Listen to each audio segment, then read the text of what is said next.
chamados para proclamar essa boa notícia, essa boa nova, de que Jesus, de Sião veio a paz, de Sião veio a nova vida, de Sião veio a restauração, a reconciliação do homem com o Senhor, com Deus, com o Pai. E nós temos esse chamado em nós, né? Mas estamos muito atarefados, né? Muito atarefados com as nossas coisas, né? E o reino de Deus fala de um governo de Jesus, né? E nós agora, como embaixadores desse reino, nós precisamos cuidar dos interesses desse reino. Nós somos representantes dele, somos embaixadores, né? O apóstolo fala, nós somos embaixadores de Deus, né? Como se Deus por nós rogasse para que o nome dele seja conhecido. Então nós precisamos atentar a esses princípios. E eu comecei a meditar sobre o propósito eterno, sobre esse lema. Por que esse lema não é mais aquela força, aquela motivação da minha vida? Que eu sou uma família, faço parte da família, de muitos filhos que são semelhantes a Jesus para a glória do Pai.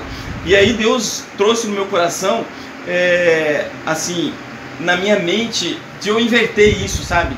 E que talvez o mundo hoje precise encontrar a expressão de qual a finalidade, qual é o objetivo do propósito, né? Porque nós sabemos, né, na nossa catequese a gente sabendo, uma família que fala da unidade, que o Pai, o Filho e o Espírito Santo comunicaram conosco. Muitos filhos, fala da quantidade, né? Porque o Senhor, a Bíblia diz que o coração do Pai é que todos cheguem ao arrependimento.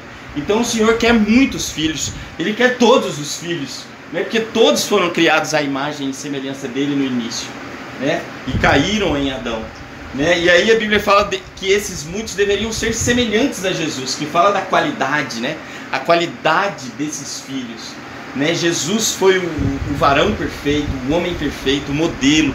Ele se tornou o cabeça do corpo, ele se tornou assim, a referência, o primogênito dentre todos os irmãos, né? Então é ele quem nos conduz a essa qualidade de vida, porque ele em tudo agradou o Pai, para a gente poder alcançar a finalidade, que é a glória de Deus, né? Para a glória de Deus Pai. A finalidade, então, é a glória do Pai. Todo esse processo tem um objetivo, que cada um de nós expressemos a glória de Deus, como Jesus expressou a glória de Deus. E o mundo precisa disso, irmãos. Eu comecei a meditar um pouco sobre a glória, né? E aí a gente remete assim ao Antigo Testamento. A glória está vinculada à nuvem que descia ali no tabernáculo de Moisés, né? Que era a presença de Deus ali, né? E o acampamento só saía quando a nuvem se levantava e fosse. E o acampamento, a hora que a nuvem pairava sobre o tabernáculo ali em cima da arca, no propiciatório, o povo parava, porque era conduzido por essa presença. Então essa figura da glória do Pai no Velho Testamento, o que ela representa para nós hoje no Novo Testamento, e são figuras espirituais maravilhosas, né? Porque nós sabemos que a Arca da Aliança é a representação da presença de Jesus Cristo hoje, né? A presença de Jesus. E essa glória, né? O termo glória ali, que alguns teólogos falam que era Shekinah, outros falam que é uma outra palavra lá que eu nem sei o nome, mas enfim, essa palavra representa exatamente isso, a presença de Deus visível no meio do povo. Então, se nós, como discípulos do Senhor, fomos criados e recebemos essa revelação desse propósito que é eterno, que não foi eu que inventei, e não foi um propósito que Deus, de repente, ele propôs esse propósito na eternidade, né? O Apocalipse fala que o Cordeiro foi morto antes da fundação do mundo. O propósito de Deus é eterno. Isaías fala que o meu propósito é eterno e ele permanecerá para sempre. Deus nunca desistiu, ele nunca mudou esse propósito de ter essa família, uma finalidade, expressar a sua glória. E se a glória é a presença de Deus visível, então se nós hoje recebemos essa revelação, e o apóstolo Paulo em Colossenses fala que era um mistério, né, que tinha ficado oculto por séculos de gerações. Em Colossenses 1:26 fala que agora ele foi revelado. E esse mistério é o quê? Cristo em vós, a esperança dessa glória. Então a esperança, a expectativa do mundo para entender a glória de Deus é o quê, irmãos? É Cristo em nós. É Cristo em nós. Isso nos dá assim a dimensão da importância e de como o Senhor conta conosco para expressarmos essa presença de Deus, esse Shekinah de Deus no Antigo Testamento, através da nossa vida, porque hoje nós carregamos a Arca da Aliança, dentro de nós, né? Porque o Espírito Santo, Jesus foi glorificado e ele falou, eu vou enviar o Consolador. Havia uma promessa, né? E Deus esperou gerações para que essa promessa fosse cumprida, de que ele viria fazer em nós morada. Deus não é um Deus que habita em templos feitos por mãos de homens. O Senhor, na eternidade, na sua presciência, na sua magnitude, decidiu morar em nós. É muito profundo isso, porque o Senhor decidiu vir morar em nós, para que essa expressão da glória fosse através de nós para os povos.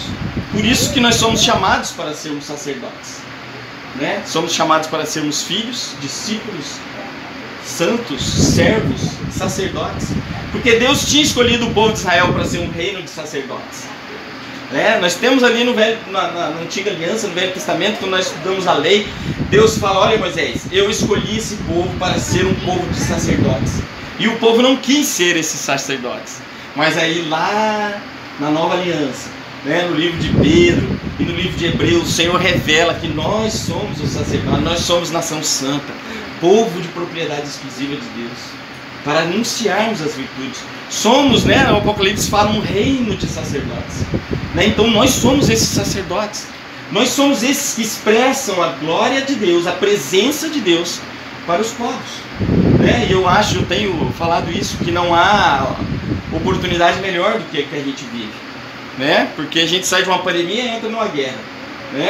Então o povo está aí, as nações estão aí desesperadas, as pessoas desesperadas, e a economia sucumbindo, e parece que o caos estabelecido, e a gente não vê perspectiva, e a gente não vê nenhuma luz, nenhuma boa nova. E aí eu penso, nós temos a boa nova, nós temos a boa notícia. Verdade. Nós temos em nós a glória de Deus, porque o Senhor está em nós, para que nós possamos ser esses sacerdotes e anunciar essa glória, para que o mundo possa ver essa glória, a presença de Deus, a boa notícia de que, olha, fomos reconciliados com o Pai pela obra tremenda e grandiosa de Jesus. Então nós não podemos mais ficar com os nossos olhos em nós mesmos, porque a finalidade do propósito, quando ele fala que nós somos um filho, somos uma família de muitos filhos semelhantes a Jesus, a finalidade é com o objetivo de, com o intuito de, com a finalidade de expressar a glória de Deus. E eu anotei assim algumas coisas, mas já falei quase todas do que eu anotei. Mas há profecias, no Antigo Testamento. Abacuque fala que toda a terra se encherá do conhecimento e da glória do Senhor, como as águas cobrem o mar. O salmista diz, os céus proclamam a glória de Deus, e o firmamento anuncia a obra das suas mãos. Então esse propósito de Deus de expressar a sua glória nas coisas que Ele criou existe desde antes da criação, desde a eternidade. Então, irmãos, nós não estamos aqui simplesmente para cuidar das nossas coisas, ou viemos aqui porque, meu pai um dia conheceu minha mãe, não sei o que, e eu apareci. Não, irmãos. Nós existimos com uma finalidade. Nós existimos porque o nosso Pai estabeleceu na eternidade que nós viríamos. E para nós, essa geração tão bem-aventurada, foi revelada esse mistério de que a glória de Deus agora está em nós. E a esperança dessa glória para que nós anunciemos isso, essa boa notícia. O salmista diz que os meus dias estão contados desde antes deles existirem. O Senhor me conhece desde antes de um dos meus ossos serem formados. Salmo 139. E nós cremos nessa palavra de que Deus nos criou, Deus nos formou e Deus nos revelou o seu Filho, para que nós pudéssemos então expressar essa glória. E por que então que nós não temos conseguido, e aí eu falo por mim, e o Senhor falou comigo, por que eu ainda estou tão relapso, tão atarefado com as minhas coisas, e não compreendo, apesar da revelação de que eu fui criado para expressar a glória de Deus, eu não tenho conseguido. Por que eu ainda estou muito preocupado com o meu trabalho? Não estou dizendo que a gente não tenha que se preocupar, mas nós somos muito eficientes no nosso trabalho, nós somos responsáveis, nós somos comprometidos com o nosso trabalho, e temos que ser mesmo, porque nós, afinal de contas, somos sal e luz para o mundo. Mas esse mesmo compromisso, essa mesma disposição, essa mesma entrega para as coisas do dia a dia, nós não damos para aquilo que realmente importa, que é o reino de Deus em nós. O reino de Deus em nós. Né? E a igreja precisa ser despertada para isso, começando no meu coração. É a minha oração nessa tarde. E no coração de cada um dos irmãos. Porque essa talvez seja a igreja dos últimos dias. Né? Talvez uma ou duas, ou talvez essa mesmo seja a geração da volta de Jesus. Né? E nós precisamos então nos atentar para esses princípios. Né? Então eu anotei assim 3 princípios que o Senhor nos revelou lá no início da caminhada, a respeito do propósito dele, para nós expressarmos então a glória de Deus. O primeiro princípio é que o Pai quis ter uma família. É o princípio de família. Né? Nós fomos chamados filhos de Deus. Né? O irmão falou sobre relacionamento, sobre comunhão, porque família traz esse ensinamento para nós, esse princípio. Né? Quando nós pensamos em família, nós pensamos em relacionamento. Não é possível ter uma família sem relacionamento. Às vezes tem os relacionamentos ali mais conturbados, né? Tem os momentos ali de dificuldade, mas quando você fala de família, você fala de relacionamento, porque você fala de pessoas que moram juntas, que dividem tudo juntas, né? E aí a gente pode pensar nesse contexto de família, do relacionamento nosso com o Pai, né? Como é que está a nossa comunhão e o nosso relacionamento com o Pai, com o nosso Pai, como família, porque Ele nos chama de filhos, né? Será que nós temos realmente? Porque Ele está muito interessado no relacionamento conosco, desde o Éden, né? E Jesus falou assim: olha, você quando orar, entra no teu quarto, o teu Pai, Ele te vê em secreto. Sabe, irmãos, essa preciosidade de quando nós colocamos os nossos olhos no Senhor e os nossos pensamentos no Senhor, quando estamos sozinhos, o Pai está ali nos vendo e nos ouvindo. É muito precioso. E quantos dias nós já passamos sem dar atenção ao Pai, Ele aguardando que nós estejamos ali, para Ele nos ver, para Ele nos escutar, né? E a gente, depois que passa por essa experiência, né? Nem todos aqui passaram, de ser pai e ser mãe, a gente sabe que quando a criancinha, né? Às vezes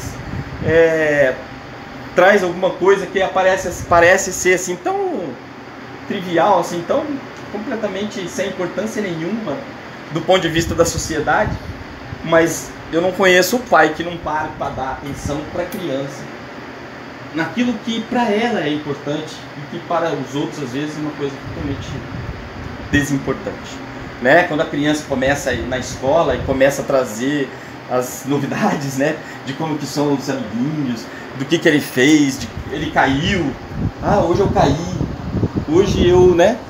Então assim, que parece assim coisas triviais, sem importância, mas eu pergunto, qual pai não para dar atenção? Meu filho, é verdade, você caiu. Né? Então assim, irmãos, há um engano de Satanás na mente dessa nova geração, de que Deus não está preocupado com os nossos problemas triviais. Eu que me meti nessa encrenca, eu que me vi. Deus tem muita coisa para fazer, Deus está ocupado com muitas coisas. Não, o Senhor está esperando que nós entremos nesse quarto e falemos para Ele de todas as nossas coisas, porque a palavra de Deus diz: em tudo sejam conhecidas as vossas petições diante do nosso Pai. Esse relacionamento com o Pai trata desse princípio de família, e se nós somos essa família, nós precisamos nos atentar que o nosso Pai espera de nós que nós tenhamos esse tempo de relacionamento com Ele. E depois Ele vai falar conosco a respeito de um outro princípio, que é o princípio de corpo. Porque o pai tem uma família, o filho tem um corpo. Isso é matéria dada, tem um monte de texto aqui, mas eu não vou nem ler, senão a gente vai ficar aqui até amanhã, e eu prometi que eu vou ser breve. Eu sempre prometo e não cumpro. Mas o filho tem um corpo, nós somos o corpo de Cristo. Olha que preciosidade, irmãos. Imagina que o povo de Israel, quando recebeu aqueles rituais, aquele cerimonialismo a respeito do tabernáculo, do templo, eles não tinham a dimensão dessa revelação preciosa e espiritual de que o Filho teria um corpo e que nós somos o corpo de Cristo. Mas olha só que interessante, nós somos o corpo de Cristo? Não, nós somos o corpo de Cristo. Eu sou um membro do corpo de Cristo. Se a gente ler 1 Coríntios capítulo 12, a gente fica estarrecido com cada detalhe que o Espírito revelou a Paulo sobre como funciona o corpo. E ele fala, assim também é com relação a Cristo. né? Então imagina que o corpo com milhões de membros, de articulações, de veias, de músculos, de ossos, cada um deles tem uma função. E cada um deles é importante para o bom desenvolvimento ou para a saúde desse corpo, né? Então nós, por menor que seja a nossa função, por mais insignificante que na nossa cabeça seja a nossa função como membro desse corpo, a gente entende que nós somos parte desse corpo, né? E o corpo traz uma dimensão do cabeça, né? A Bíblia diz que Cristo é o cabeça, né? E parece uma coisa assim óbvia, mas não existe corpo com duas cabeças, né? Se tiver duas cabeças, são dois corpos, né? Existe aí os siameses, né? Que são dois corpos unidos em um só. Não existe um corpo com duas, a não ser nos filmes aí misto, né? Cheio de ilusão, ficção, é isso aí, nos filmes de ficção, né? E a Bíblia diz há um cabeça, então assim, o corpo traz essa dimensão primeiro, de que nós estamos num corpo que tem um cabeça, estamos submissos ao cabeça. Aí os irmãos também já falaram aqui sobre obediência, né? Foi o irmão que falou, sobre sermos obedientes, sobre praticarmos aquilo que o nosso cabeça, que é Jesus, nos ensina, né? O corpo traz então essa dimensão de submissão ao cabeça, né? Porque o corpo, ele é governado pelo cabeça. Todas as partes dos membros, elas exercem suas funções depois que o cabeça dá a ordem, o cérebro lá dá a ordem, e aí o corpo vai e executa, né? Isso é precioso. Um outro princípio de corpo que a gente também tem deixado de lado é de que os membros são interdependentes, né? Nós somos, então, como membros do corpo, nós somos interdependentes, né? Aí isso que eu anotei e quero ver os irmãos.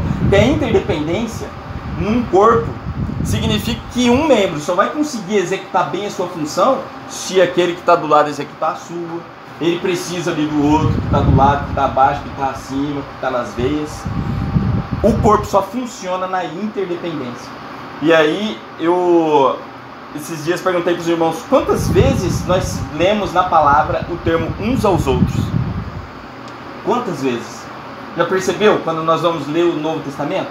Alguém me disse lá que tem um estudo sobre isso, tem mais de 60. Eu não contei, confesso aos irmãos que eu não contei.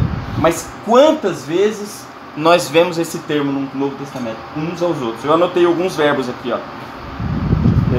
perdoai, sujeitai, amai, honrai, acolhei, suportai, confessai, orai, servir, edificai. Só os que eu anotei aí, que eu pesquisei hoje. De uns aos outros. Por quê, irmãos? Porque nós somos o corpo de Cristo. Imagina caminhar sozinho? Eu já caminhei, eu e ela.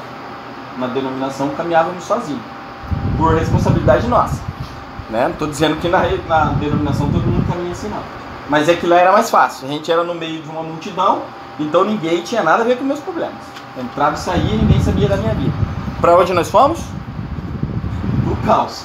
Se não fossem os irmãos entrarem dentro da nossa casa, nos falarem a respeito dessa palavra do rei, e praticar esses verbos, nos amar, nos acolher, nos servir, nos instruir, não estaríamos aqui hoje. Nem as nossas filhas, nem o Marcelinho lá em Cuiabá, casado com a Letícia. Entendeu? Então eu sei o que é. Nós não vamos conseguir, irmãos, esquece, não vamos conseguir. Ou nós praticamos essa palavra e entendemos que nós precisamos uns dos outros, nós vamos continuar nessa caminhada nossa cheia de debilidade. Porque o corpo fala de interdependência, né? O corpo fala de submissão ao cabeça, o corpo fala de diversidade. 1 Coríntios capítulo 12 fala, fala da mão, fala do pé, fala do nariz, fala da boca. Órgãos totalmente diferentes, né? Então, essa interdependência nos ensina a acolher os irmãos, porque os irmãos são diferentes, cada um tem a sua característica, cada um tem a sua especificidade, cada um tem a sua debilidade, cada um tem a sua aptidão, cada um tem a sua importância. Então, é possível no reino, e é o único lugar onde isso é possível, no corpo de Cristo, que é a diversidade gera unidade, é o único lugar onde os diferentes se tornam um. é no corpo de Cristo. Porque no mundo aí, os diferentes estão se degladiando, até familiares, por causa de política, por causa de guerra, por causa de ideologia, por causa de doutrina, por causa de qualquer coisa. Nem amizade, nem amigo, nem vizinho. Esses relacionamentos se rompem assim, ó, com maior facilidade. Eles são extremamente voláteis, principalmente nesses últimos dias. Agora, no corpo de Cristo, a diversidade gera unidade. Isso é espiritual. Porque eu preciso do irmão que é diferente de mim. Porque o apóstolo Paulo fala lá em 1 Coríntios 12, e imagina se todo o corpo fosse mão. Onde estaria o pé? Se todo mundo fosse boca, o que seria do nariz? Então, a diversidade no corpo gera unidade, irmãos. É por isso que o corpo é saudável. É porque os irmãos são diferentes mesmo. Né? Então, se eu preciso do irmão que é diferente, eu preciso dos irmãos para eu crescer, para eu ser edificado. Porque o corpo fala de interdependência. Né? E por fim, o princípio do templo. Né? Então, o pai fala para nós a respeito da família, o filho fala conosco a respeito do corpo e o Espírito Santo fala conosco a respeito do templo. O pai tem uma família, o filho tem um corpo e o Espírito tem um templo. Nós nos tornamos a habitação do Espírito Santo. Tremendo isso, né? Isso é uma coisa que às vezes eu ajoelho e falo, Deus, não é possível. Não é possível que um cara como eu, com tanta debilidade, com tanta falha, possa ser chamado de templo de Deus. Mas é isso. O Senhor quis assim. Né? E depois que fomos batizados, a Bíblia diz que nós fomos revestidos de Cristo. E o Espírito Santo veio habitar em nós. E aí eu comecei a pensar, eu também preciso voltar a esse princípio de templo. Porque o que o templo me ensina? Aí eu vou lá para o Velho Testamento. O que o templo ensinava para os judeus, que era sombra para nós? Ensinava que o templo é um lugar sagrado, não é isso? Até hoje ainda tem gente que acha que é, né? Tem alguns que ainda não entenderam a revelação e ainda acham que o templo ali é um lugar sagrado. E era, porque na antiga aliança era. Ele continha a arca da aliança e era onde a nuvem se manifestava. Né? Então era sagrado. Somente o sumo sacerdote uma vez por ano podia entrar lá no Santo dos Santos. Até que Jesus Cristo rompeu esse véu, né? Quebrou tudo isso. Né? E aquele sangue que eles jogavam em cima do propiciatório, a Bíblia diz que Jesus se fez propiciação. Ele derramou o próprio sangue dele e se tornou essa propiciação para que nós pudéssemos hoje ser o templo e ter acesso ao nosso Pai. Né? Então tudo isso foi quebrado. Mas o princípio de lugar sagrado continua, porque a Bíblia diz que nós somos o templo do Espírito Santo. Então onde é que está o lugar sagrado? O lugar sagrado hoje sou eu. Né? O lugar sagrado sou eu. Então a impureza que não podia entrar no templo, hoje também não pode entrar no meu corpo. Porque nós somos templo do Espírito. Então esse lugar sagrado traz para mim um ensinamento de santidade. A Bíblia diz que sem santificação ninguém verá o Senhor. Né? Tem uma piadinha aí, todo mundo quer ir para o céu, mas ninguém quer morrer. Nós queremos ir para o céu, até aceitamos morrer. Mas será que veremos o Senhor? Porque a gente não quer ser santo? A gente não quer passar pelo processo de santificação? Que é um processo doloroso? Né? Porque o templo é um lugar de sagrado, né? É lugar sagrado. 1 Coríntios 3,17, ele fala sobre a santificação, né? E ele fala, vós sois o templo, e o templo que sois vós é sagrado. Depois o apóstolo Paulo fala para a gente mortificar, deixar as paixões. Gálatas capítulo 2 tem uma lista de coisas que a gente precisa abandonar, né? Da carne, das paixões, entendeu? Então o lugar sagrado continua. O lugar sagrado hoje sou eu. Eu preciso. E talvez eu não consiga hoje expressar a glória de Deus porque não estou conseguindo passar por esse processo, não estou disposto a abandonar e passar por esse processo de transformar esse corpo num lugar sagrado. Né? O templo é lugar é um lugar sagrado, é um lugar de sacrifício. Né? Era lá no templo, né, que era sacrificado lá o cordeiro, não é isso? A gente sabe disso. No Velho Testamento, quando a gente vê lá como que tinha que ser o cordeiro sem defeito, todo o ritual precisava ser feito para que houvesse aquele sacrifício, para que o pecado fosse perdoado. O sacrifício Jesus Cristo já pagou, irmãos. Nós fomos lavados pelo sangue e os nossos pecados foram perdoados. Mas ainda há um sacrifício que nós precisamos fazer, porque sacrifício trata de morte. E Jesus chamou a gente para quê? Para seguir a Ele, tomando antes o quê? A cruz. Né? Nós não somos chamados para morrer?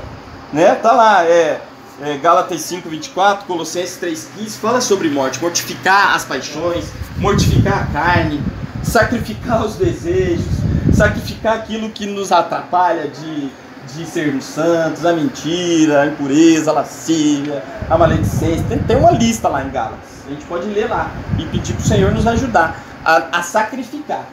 Porque o templo é lugar de sacrifício. A gente precisa sacrificar essas coisas da carne. O templo é um lugar também de prática do bem e cooperação mútua. Hebreus 13,16. O sacrifício trata de prática do bem. Esse texto fala: com tais sacrifícios Deus se agrada. Prática do bem e cooperação mútua. E aí a cooperação mútua é dentro e fora do corpo, né? Quantas pessoas precisam do nosso serviço? Nós somos chamados para servir, somos chamados para sermos sacerdotes, né? E o templo fala também de sacrifícios de louvor e de ação de graças. Hebreus capítulo 13, versículo 15. Então o templo é esse lugar sagrado, que é o nosso corpo, onde nós sacrificamos a nossa carne, onde nós sacrificamos com ações de graças e louvor. É tempo de nós oferecermos sacrifícios de ações de graças, porque quanta tristeza ao nosso redor, quanta desgraça, e o Senhor tem ainda nos preservado, nos sustentado. E mesmo que venham os dias maus, que a gente tenha o coração do profeta, ainda que a figueira não floresça, que não haja fruto na videira, que o fruto da oliveira minta, ainda que a gente seja desarraigado, ainda assim nossa confiança está no Senhor, porque nós não somos daqui, nós somos chamados também para sermos peregrinos, né? Então é uma palavra que o Senhor trouxe ao meu coração para nós nos desvincularmos das coisas terrenas, para nós nos atentarmos com diligência àquilo que nós temos aprendido no início sobre o propósito eterno de Deus, para podermos cumprir a finalidade de sermos a expressão da glória de Deus, tanto na igreja quanto para aqueles que necessitam, se nós praticarmos aquilo que a palavra nos ensina. É uma palavra do meu coração para o meu coração, que eu compartilho com os irmãos. Em nome de Jesus. Amém. Amém. Vamos aplaudir ao Senhor. Aleluia. Amém. Glória a Deus. Amém. Glória a Deus.